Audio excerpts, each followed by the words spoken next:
Ako ay papunta sa Fort Erie para sa interview ko sa application ko ng Fast Card. Nandito pa ako sa 401. Traffic ngayon kasi may aksidente doon sa express lane. Doon sa may unahan mga 3 kilometers. Kaya dito ako sa collector's lane pinadaan ng GPS ko. Nag-apply ako ng Fast Card, guys. In 200 meters, keep right to stay on Kasi Ontario 401 West. ako ay eligible mag-apply. Advantage din para sa amin, no, sa mga driver sa company namin na may Fast Card. May dagdag na bayad sa per miles namin. Keep right to Tapos, stay on Ontario 401 West. sa mga loads, may option sila, no, na mabigyan kami ng mga yung expedited, mga high priority loads, which is yung mga load na yon may additional bayad din kung may Fast Card ka. Kaya nag-apply ako. Nag-apply ako last February Continue pa on nung Ontario ako ay 401 natanggap West for dito sa 7 company, no. kilometers. Ang interview ko is sa December pa sana dahil sa COVID, no. Marami silang backlog, sila ay sirado. Pero ngayon, nag-open na sila. May program ang government ng US na parang fast track from July 12 to 16. Kaya inabail ko na lang. Kaya July 12, ito first day. Mamayang 3 o'clock ang interview ko. Ngayon ay 12:18 pa. Ang driving ko is mga 167 kilometers. Ang lapit lang, 167, kasi ako ay nasanay na sa mga yung regular na distance ko, no, mga 800 kilometers, 750. So ngayon 167 lang, 1 hour and 46 minutes. Napakalapit lang. So ang arrival ko doon ay 2:05. 3 o'clock pa ang appointment ko. So mas mabuti na yon, punctual tayo, maaga. Kasi di natin alam ang mga pangyayari sa unahan, no? Like dito, may aksidente. Nakalagay dito sa Google Maps is 14 minutes lang ang delay dito sa aksidente na to. Na force reset ako ngayon kasi nga may interview ako today. Na force reset ako. Pinauwi na ako ng terminal para nga ako ay makapag-reset para makapunta ako sa interview sa Fort Erie. Ang Fort Erie ay doon sa malapit sa Niagara Falls.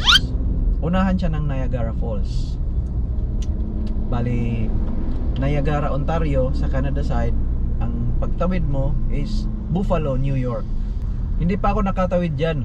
Regular na tawiran ko doon sa Windsor to Detroit, Michigan. Mamaya balitaan ko kayo kung anong resulta. So, drive muna ako, guys. Focus muna kasi nga bumper to bumper. Parang Pilipinas ang style ngayon. Singit-singit, oh, maraming sumisingit. Alright, thank you. Time for traffic and weather together all the ones. Here's Barb Andrews. Thanks, Sarah. This report brought to you by Diamond and Diamond Lawyers. Westbound 401 approaching Avenue in the Express. Still have a collision there. Only a right lane getting by. You'll find delays from about the 404 DVP, both Express and Collectors to that point. And then westbound 401 busy again west of Pure Ontario in the Express to approaching Mississauga Road. And then Winston Churchill to west of Trafalgar. If you're on the eastbound 401, that's busy James Snow Parkway to Trafalgar, 427 to the 400 Express and Collectors, and then delays again east of Keele in the Express to approaching Yonge. Southbound 404 DVP, some delays as you head over the 401. Eastbound QEW still very slow approaching Dorval to Ford Drive. Some delays on the eastbound Gardner from east. Ang Fast Card, guys, nag-apply ako sa online lang. Madali lang. Mga requirements, passport, tatanungin ka kung saan ka nagtrabaho. Ang fee, $50. Tapos nag-inquire ako sa manager ko, sa fleet manager namin, kung i-refund ba yung nabayad ko sa application. Sabi niya, oo daw, nabayaran ng company. So, ayos. $50 ang application. Kaso nga lang, matagal pa ang interview. Ito lang, may programa sila sa company namin na parang fast track. Kaya maganda. Nasa highway 403 na ako, guys. 400 series, ibig sabihin maximum speed is 100 kilometers per hour. Pero sa ngayon, ang flow is nasa 125. Namimiss ko to magpatakbo ng ganito ka bilis. Kasi sa truck, may speed limiter kami, 100 kilometers lang. So, kung nasanay ka sa cars, sa SUV, Kasi ito, regular lang to na takbo 125. Kung mag 130 sila, sinasabayan ko lang 130. Pero ngayon, naglalaro lang sa 123, 125.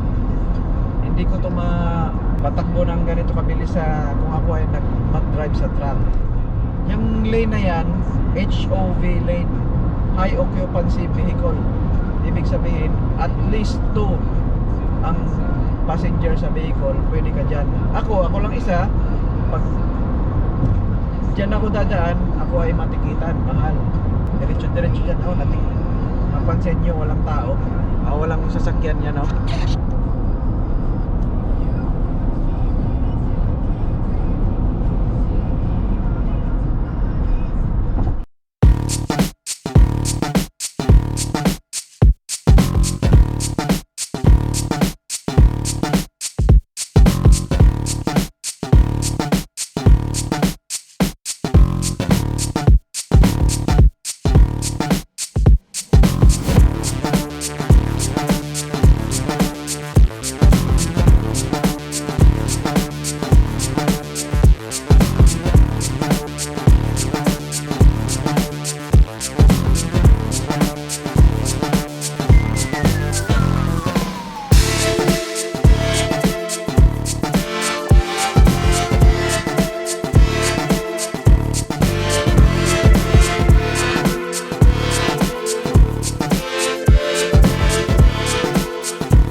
Yan siya guys, oh.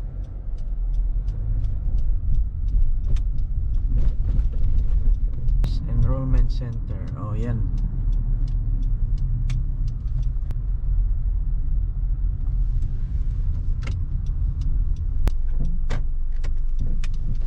Walang parking space dito.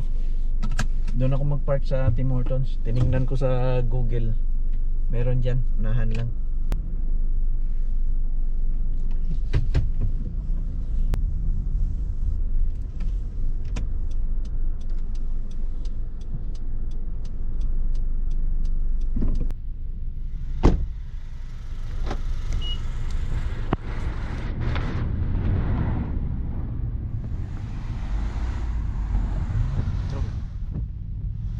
Lakad tayo guys. Lapit lang, nandun sa kabilang block lang. Yan, oh.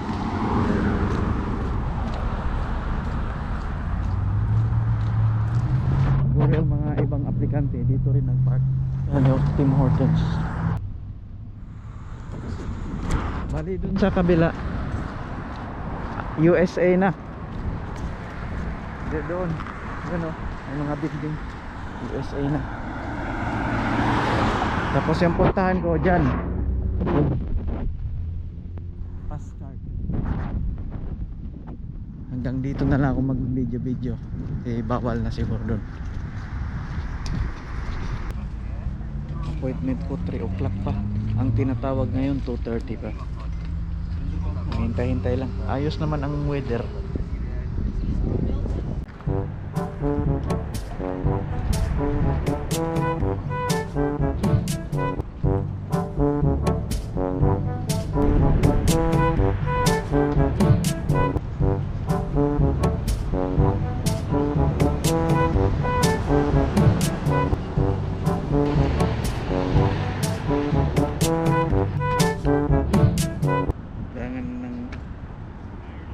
Passport, license, tapos ID. Ito.